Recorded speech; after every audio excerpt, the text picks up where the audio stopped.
सो बच्चों, कल हमने कॉन्सेप्ट के साथ एक क्वेश्चन सॉल्व किया था, राइट, इन प्रीवियस क्लास। इस क्लास में विल टेक अनदर क्वेश्चन। ये है क्वेश्चन, ठीक। अब ये बोल रहा है कि टेक अ रेगुलर हेक्सागन, जो कि 3.4 में दिया हुआ है। तो रेगुलर हेक्सागन क्या होता है? जैसे ही तुम क्वेश्चन बनाते हो कोई भी चीज़, ठीक है, या कोई भी क्वेश्चन आ जाए, उसमें सबसे पहले रीड थ्रू दी क्वेश्चंस। अभी क्या बोल रहा है? Take a regular hexagon. अब जब हम पढ़ रहे थे, जब हमने पुराने क्लासेस में अपनी पॉलिनॉमियल्स वगैरह स्टार्ट की थी, राइट, सारी चीज़ें हमने पुराने वीडियोस में समझ रखी हैं, है ना। कोई अगर बच्चा है जो कि अभी पहली बार वीडियो देख रहा है तो प्लेलिस्ट के हिसाब से वीडियोस को देखो। प्लेलिस्ट भी जब ये वीडियो ख़त्म होगी तो लास्ट में आपके स्क्रीन पे आ जाएगी, ठीक है। और नहीं तो आप उसमें जा करके और प्लेलिस्ट के हिसाब से वीडियो देख सकते हैं। सो हमने पढ़ा था कि रेगुलर हेक्सागन क्या होता है। रेगुलर हेक्सागन ही नहीं, अगर मैं कहूँ रेगुलर पॉलीगन क्या होता है, ठीक है। तो क्या होता है? रेगुलर पॉलीगन वो पॉलीगन है। अब पॉलीगन क्या होता है पता है ना? पॉलीगन लाइन सेगमेंट से बना हुआ होता है। तीन चीज़ें, तीन कंडीशन होनी चाहिए। एक दूसरे को क्रॉस नहीं करना चाहिए, लाइन सेगमेंट से बना हुआ होना चाहिए, राइट, कोई कर्व ना हो, नहीं होना चाहिए, और क्लोज होना चाहिए। ऐसे आकर के, ऐसे आके, ऐसे आके, जहाँ पे भी जाना है जाओ, ऐसे जाना है, ऐसे जाना है, ऐसे जाना है, ऐसे जाना है, बट फाइनली क्लोज हो जाए। तो ये एक तरीके का पॉलीगन है। कितने साइड का पॉलीगन है देखो, ये एक साइड, ये दूसरा, तीसरा, चौथा, पांचवा, छठा, सातवां, आठवां, नौवां। मैं बोलूँगा ये 9 साइड का पॉलीगन है। 9 साइड पॉलीगन, ठीक है, ओके।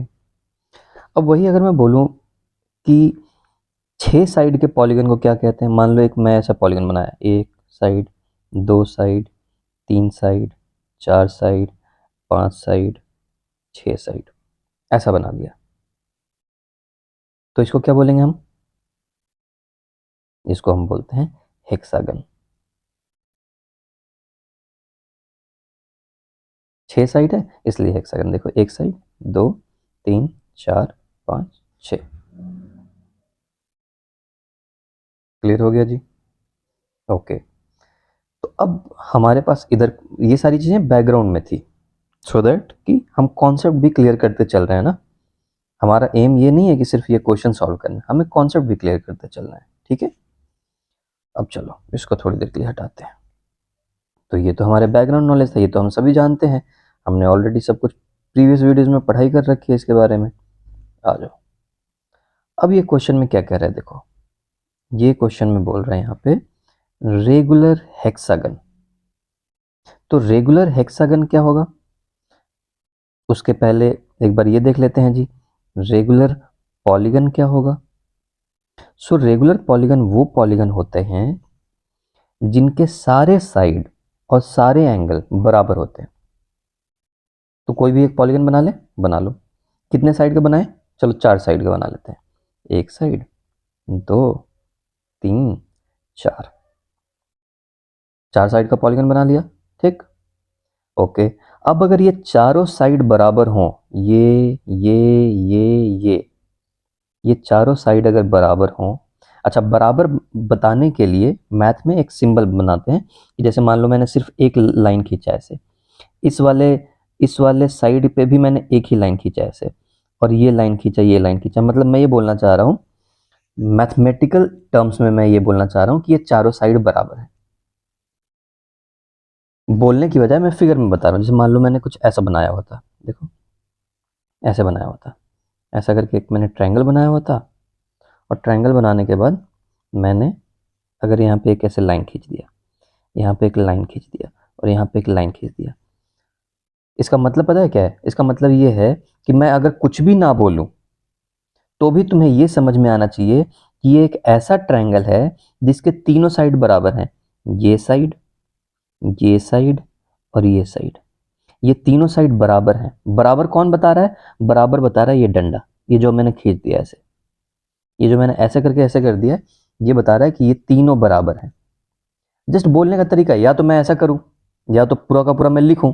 मैं तुम्हें लिख के बताऊं कि भाई मैंने एक ट्रायंगल बनाया है and this triangle, this is equilateral triangle भी बोलते हैं इसको, इक्विलेटरल ट्रायंगल, ऐसे बोलूं।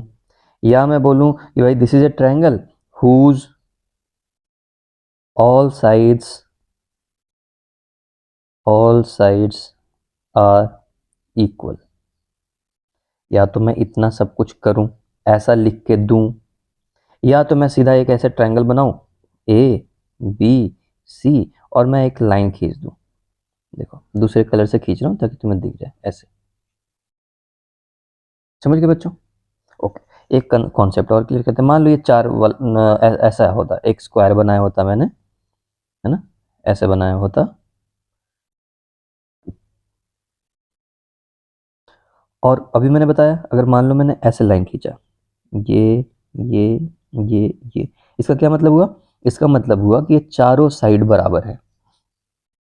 चारों साइड बराबर का मतलब, अगर मान लो ये 5 सेंटीमीटर बड़ा लाइन है तो ये भी 5 सेंटीमीटर का ही बड़ा लाइन है। कहां से कहां तक? यहां इस बिंदु से लेके इस पॉइंट से लेके इस पॉइंट तक।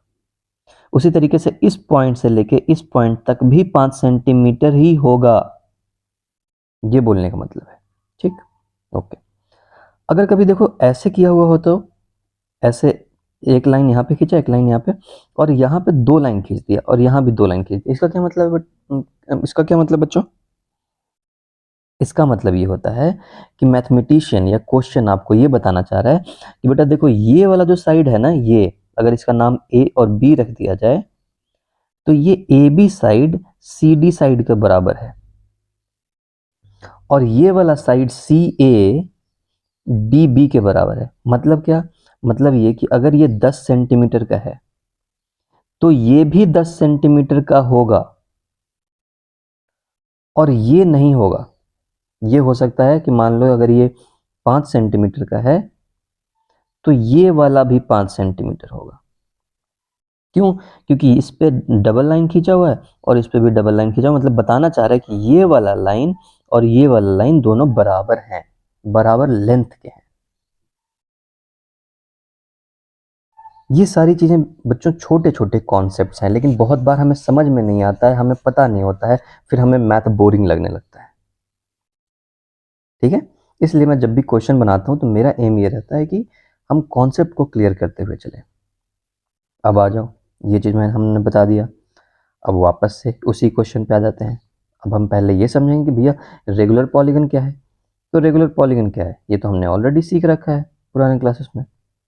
रेगुलर पॉलीगन का मतलब है वो पॉलीगन जिसके सारे साइड्स बराबर हो। तो मान लो मैंने एक ऐसा पॉलीगन बनाया, ऐसा पॉलीगन, और अगर मुझे बताना है कि सारे साइड्स इसके बराबर हैं तो मैं क्या बताऊंगा? या तो मैं लिख दूं कि भाई ये पॉलीगन के सारे साइड्स बराबर हैं, या तो मैं ऐसे कर दूं, ऐसे एक डंडा दो, एक डंडा सभी पे लगा दूं। तो मैं बोलना चाह रहा हूँ सारे साइड इसके बराबर है और सारे एंगल भी बराबर हों। ये एंगल, ये एंगल, ये एंगल, ये एंगल बराबर होंगे। अब एंगल को बराबर बनाने के लिए, है ना, हमें क्या करना होता है? हम या तो इस एंगल को बोल दें कि ये एंगल ए है तो ये एंगल भी ए होगा, ये भी ए होगा, ये भी ए होगा। तो मैं बता रहा हूँ कि सारे एंगल बराबर है, इसको रेगुलर पॉलीगन बोलते हैं, है ना। वैसे ही देखो रेगुलर हेक्सागन क्या होगा। देखो यहाँ पे लिख रहा है ना, take a regular hexagon. Regular hexagon मतलब, सबसे पहले हेक्सागन मतलब 6 साइड वाला पॉलीगन, राइट। सो 6 साइड वाला बना लेते हैं, एक side, 2 side, 3 side, 4 side, 5 side, 6 side बना लिया जी। अब सिंस ये रेगुलर है तो रेगुलर है इसका मतलब ये वाला, ये वाला, ये वाला, ये वाला, ये वाला, ये वाला, ये सारे साइड बराबर होंगे। उसके साथ ही साथ ये वाला एंगल, ये वाला एंगल, ये वाला एंगल, ये एंगल, ये एंगल, ये एंगल, ये सारे बराबर होंगे। तो देखो यही चीज दिया हुआ है फिगर में, ये देखो बोल रहा है कि एक रेगुलर हेक्सागन है जो कि हाँ है। देखो फिगर में गौर से देखो तो ये एक डंडा बना हुआ ना, एक यहाँ बना हुआ है, बना हुआ है, बना हुआ है, बना हुआ है, बना हुआ है। तो देखो क्वेश्चन तुम्हें ये बताना चाह रहा है इस डंडे को बना करके कि बच्चों ये जो फिगर बना हुआ है इसमें ये सारे साइड बराबर हैं, वो ये बोलना चाह रहा है। प्लस देखो एंगल की जगह यहाँ पे इसने ए लिख रखा है, हो सकता है बी भी लिख सकता था, बट हर जगह ए लिखा हुआ है, ये भी ए, ये भी ए, ये भी ए। इसका मतलब ये है कि सारे एंगल भी बराबर हैं। और हाँ होना ही चाहिए था, क्योंकि ऑलरेडी ये बोल रहा है कि रेगुलर हेक्सागन है। अगर नहीं भी दिया होता, इसमें ऐसा नहीं भी बनाया होता और यहाँ पे सिंस रेगुलर हेक्सागन लिखा हुआ है, तो तुम्हें ये समझना होता कि हाँ इसके सारे साइड बराबर होंगे और एंगल बराबर होंगे। यही होता है तुम्हारे कॉम्पिटिटिव एग्जाम्स में, तुम्हारे दिमाग के साथ खेलते हैं। या तो रेगुलर हेक्सागन दे देंगे और बनाएंगे नहीं, जो इंटेलिजेंट बच्चा होगा वो समझ जाएगा कि अच्छा रेगुलर हेक्सागन है, रेगुलर मतलब कि हेक्सागन मतलब 6 साइड वाला, ये तो है ही, और अगर 6 साइड का है तो इसके सारे साइड्स बराबर होंगे, सारे एंगल बराबर होंगे। और या तो रेगुलर हेक्सागन नहीं लिखा, सिर्फ ऐसे बना करके फिगर में दे दिया, तो तुम्हें पता होना चाहिए कि हाँ इसके साइड्स बोल रहे हैं कि बराबर है। ये देखो एक एक लाइन बना हुआ है। तो अभी तो हमने क्वेश्चन समझा है, चलो अब देखते हैं। अब इंपॉर्टेंट चीज़ ये है कि अगर तुम क्वेश्चन समझ जाते हो बच्चों, तो कभी भी तुम्हें आगे सॉल्व करने में परेशानी बहुत कम होती है। देखो अब पहला question, what is the sum of measure of its exterior angle X Y Z P Q R. अच्छा इसमें पॉलीगन क्या है? पॉलीगन ये जो बाहर की तरफ निकला हुआ ये सब नहीं है, पॉलीगन तो ये है, ये ये ये ये और ये पॉलीगन है जो रेड से मैंने बनाया। अब सिंस मुझे एक्सटीरियर एंगल की बात करनी है, इसलिए इसने ऐसे बाहर की तरफ निकाल दिया है ना। हमने पिछले अपने क्वेश्चंस में ऑलरेडी ये सब कुछ क्लियर कर रखा है। ओके, तो ये तो क्वेश्चन क्या है, ये तो ऑलरेडी थ्योरम है, हम जानते हैं कि अगर एक्सटीरियर एंगल को जोड़ दिया जाए सारे एक्सटीरियर एंगल को, तो वो कितना देता है? वो 360 देता है। वही तो पूछ रहा है। एक्स, ओके एक्स, ये यहाँ से शुरुआत की एक्स, फिर वाई, फिर जेड, फिर पी, फिर क्यू, फिर आर। अगर ये सबको जोड़ दिया जाए आपस में तो कितना देगा? ये देगा 360 डिग्री। सो इसलिए पहला का आंसर है 360 degree. What is the sum of measure of its exterior angle X Y Z P Q R? It should be 360 degree. Okay, move to next question. So देखो अब मैं यही बता रहा हूँ कि जब तुम चीज़ों को अच्छे से समझ लेते हो ना, सारी चीज़ें बहुत आसान हो जाती हैं तुम्हारे लिए। अब बोल रहा है is x equal to Y equal to z p equal to q equal to r. क्या ये सारे बराबर होंगे? यही x Y Z P Q r, सोचो। द आंसर इज यस, बराबर होंगे। क्यों? क्यों देखते हैं। क्योंकि हमें तो पता है कि ये रेगुलर हेक्सागन है, तो ये एंगल अगर ए है, तुम्हें पता है ना स्ट्रेट लाइन में जो ये एंगल होता है ये 180 डिग्री होता है, ये पता है ना? ठीक है, अब बताओ अगर ऐसा एंगल पूरा का पूरा स्ट्रेट लाइन में 180 डिग्री है और उसमें से ये एंगल अगर ए है, या मान लो मैं बोलूँ तुमको 60 डिग्री, तो ये वाला कितना होना चाहिए? पूरा का पूरा जोड़ के ये 180 डिग्री होना चाहिए। इसमें से इतना वाला पार्ट 60 डिग्री है, तो ये कितना होना चाहिए? 120। क्यों? क्योंकि देखो 120 और 60 को जोड़ देंगे तो 180 नहीं आ जाएगा? आ जाएगा। ये 120 कैसे निकाला मैंने? ये मैंने निकाला 180, उसमें से 60 पहले से था उसको घटा दिया, तो ये 120 आ गया। ठीक है जी, तो 120 डिग्री एंगल। वैसे ही अगर मैं तुम्हें बोलूं कि देखो ये एक स्ट्रेट लाइन है, इस स्ट्रेट लाइन में तो एंगल 180 डिग्री होता ही है, और मैं तुम्हें बोलूं कि एक ऐसे लाइन खींचा हुआ है और इस एंगल को मैं 60 डिग्री ना देके मैं बोलूं कि ये एंगल जो है ये एंगल ए है, ये एंगल ए है, तो ये एंगल बता सकते हो कितना होगा? ये वाला, द आंसर इज यस। मैं बता सकता हूँ ये होगा 180 डिग्री माइनस ए। देखो जैसे ये हुआ था 180 डिग्री -60। तो इसी लॉजिक से मुझे ये बताओ कि अगर ये वाला एंगल ए है, ये तो पूरा का पूरा स्ट्रेट लाइन है ना यहाँ से यहाँ तक, अगर ये एंगल ए है तो ये वाला एंगल कितना होगा? ये वाला एंगल होगा 180 और उसमें से ए को घटा दिया जाए तो सारे एंगल वैसे ही नहीं होंगे। ये अगर आर पूछूं मैं कितना होगा, ये भी होगा 180 डिग्री माइनस ए। ये क्यू कितना होगा, तो ये टोटल 180 था, उसमें से ए को घटा दिया 180 डिग्री माइनस ए, है ना। तो देखो क्या आ रहा है फाइनली हम इसको क्या ऐसे लिख सकते हैं, क्या हम इसको ऐसे लिख सकते हैं कि x equal to Y equal to z equal to p equal to q equal to r and which is nothing but equal to 180 degree minus A. मतलब मैं ये बोलना चाह रहा हूँ कि ये सारे के सारे आपस में बराबर हैं और कितने हैं, ये है 180 डिग्री माइनस ए। ठीक है, तो इतना तो पता चल गया। ओके, अब देखो, अब नेक्स्ट क्वेश्चन बोल रहा है what is the measure of each exterior angle and interior angle. तो देखो इतना तो हमें पता है कि सारे एक्सटीरियर एंगल को अगर जोड़ दिया जाए तो 360 आता है, मतलब x plus y plus z plus p plus q plus r, ये 360 डिग्री आता है। ठीक है, और मुझे ये भी पता है कि ये सारे आपस में बराबर हैं, x y z p q r सब बराबर हैं। तो या तो मैं x लिख दूँ, y के जगह पे भी मैं x लिख सकता हूँ, क्यों? क्योंकि y भी x ही है। z के जगह पे भी मैं x लिख सकता हूँ, p के जगह पे भी x लिख सकता हूँ, q के जगह पे भी x लिख सकता हूँ, है ना, r के जगह पे भी x लिख सकता हूँ, और ये सब कितना होगा 360 डिग्री। तो देखो कितना x, 1 2 3 4 5 6 6x, है ना, 6x is equal to 360 degree. तो x is equal to 360 divided by 6 equal to 60 degree.